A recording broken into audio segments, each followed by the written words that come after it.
Hello, friends. Today I'm going to read the story Mrs. McBloom, Clean Up Your Classroom.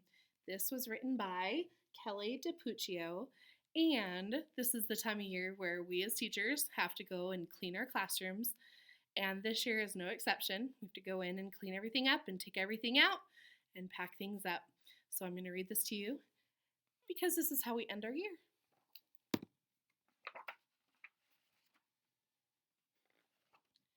It's a fact that nearly every school, from Kennebunkport, Maine, to Chickaloon, Alaska, has one teacher whose classroom is a sorry, jumbled up mess.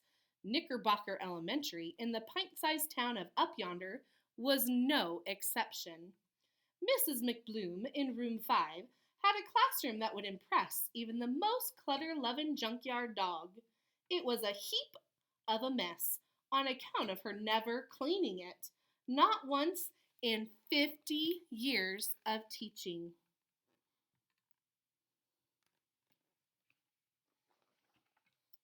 Every year, Mrs. McBloom's students yammered, "Mrs. McBloom, clean up your classroom."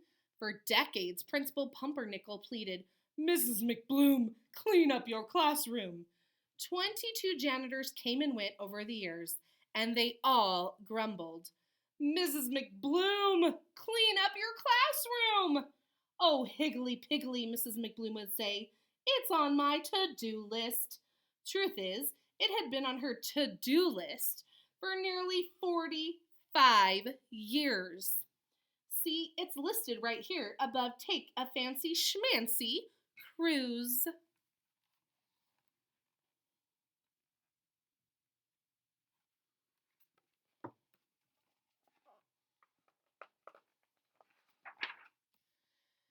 Room 5 didn't always have an eye-poppin', heart-stoppin' disaster when Mrs. McBloom first started teaching, long before that Armstrong fella set his tootsies on the moon.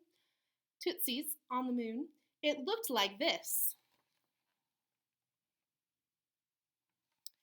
Round about the time Principal Pumpernickel was a little nipper in her classroom, it looked like this.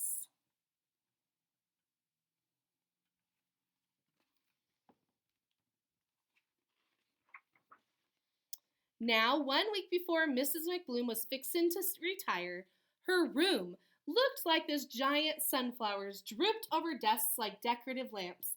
Tangly vines with fat green beans climbed the walls, and a genuine, full-grown ruby red apple tree grew smack dab in the middle of her classroom. Years of science experiments had left all kinds of critters hoppin' and cluckin' and flyin' around room 5. Chickens laid eggs in the coat cubbies, butterflies fluttered back and forth between children's heads, and pencils erasers.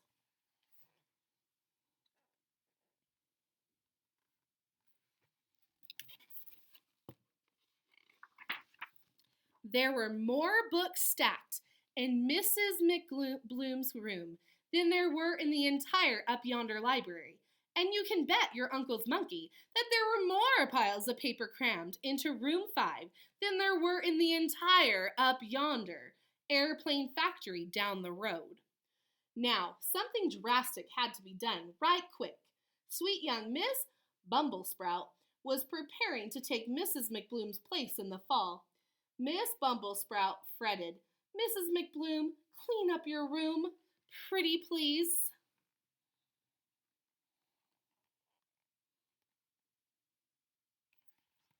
You think she did? Let's find out.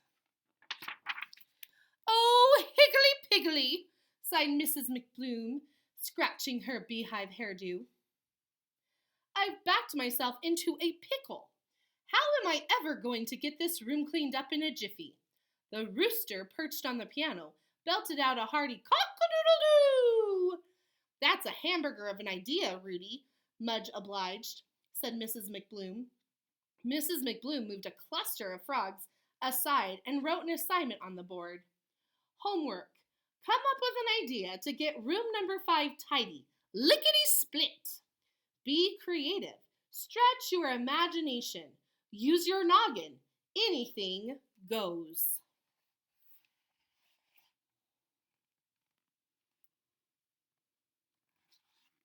So stop and think for a minute.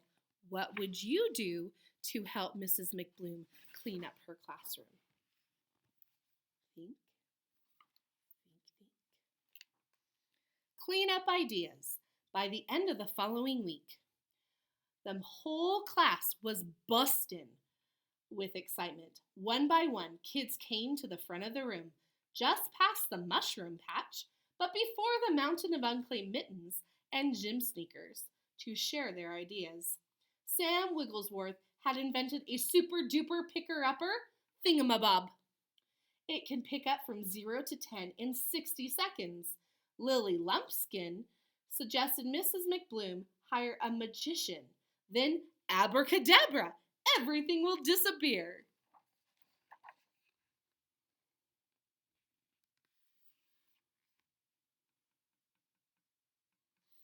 Where would it go if it all disappeared? On the front lawn of the school? I don't know. We're going to find out.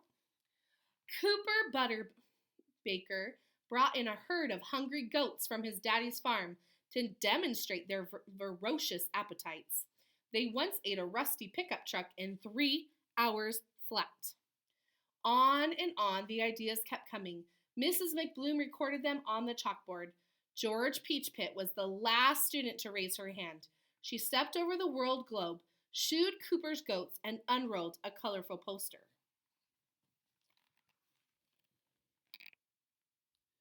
On the poster, it said,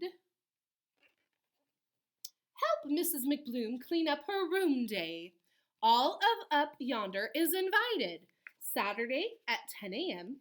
If each citizen shows up to remove one item, room 5 will be tidy lickety-split. Free eggs and apples to everyone who helps." "By Georgia, that's it!" hollered Mrs. McBloom. "A dilly of an idea."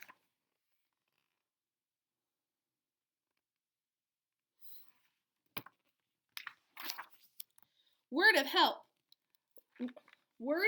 Mrs. McBloom clean up her room day spread through the town faster than Corky Redmond's chicken pox in the spring of 1999.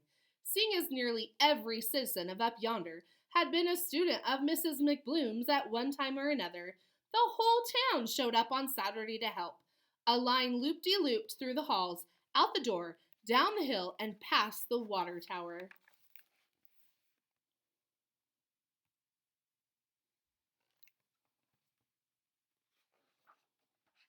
Single file, folks. Moseyed through room 5, pick up one item, and moved on. The Up Yonder Kazoo Band provided live entertainment. The PTA passed out free refreshments, and Mrs. McBloom got to personally shake hands with all her former students. She bawled like a baby in wet breeches.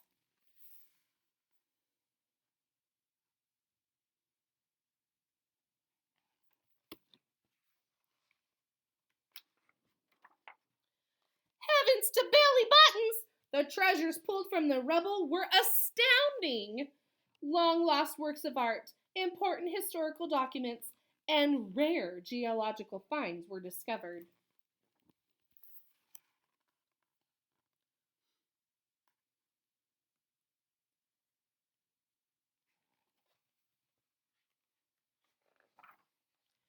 The Up Yonder parade of pickers went on plucking for hours.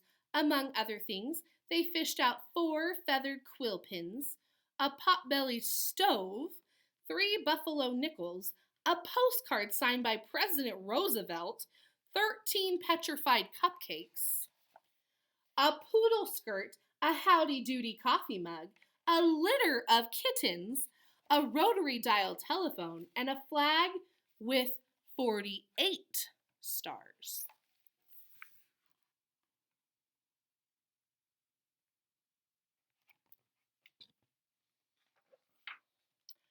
Clay Potter found his library book.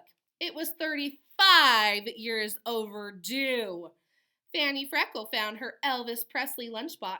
Her lunch was still in it. Pew-wee! And after 20 years without them, Billy Brownbuckle finally got his eyeglasses back. It's a miracle. I can see. By sundown, room 5 was completely cleaned out. The apple tree was replanted next to the playground and dedicated to Mrs. McBloom. Principal Pumpernickel awarded Georgia the prestigious Knickerbocker Whippersnapper Award for Excellence. Splendid use of your noggin, Miss Peachpit. Thank you, sir. All in all, it was a mighty fine day for all the good folks of up yonder.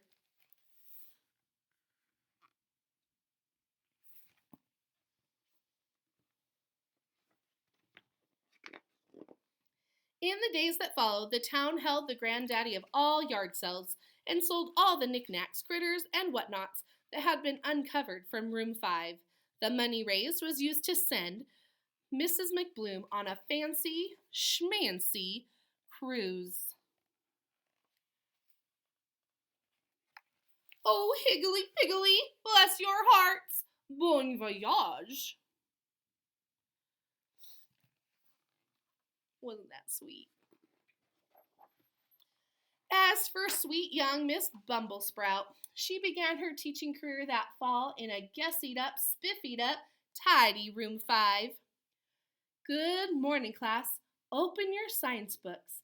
Today, we're going to plant pumpkin seeds.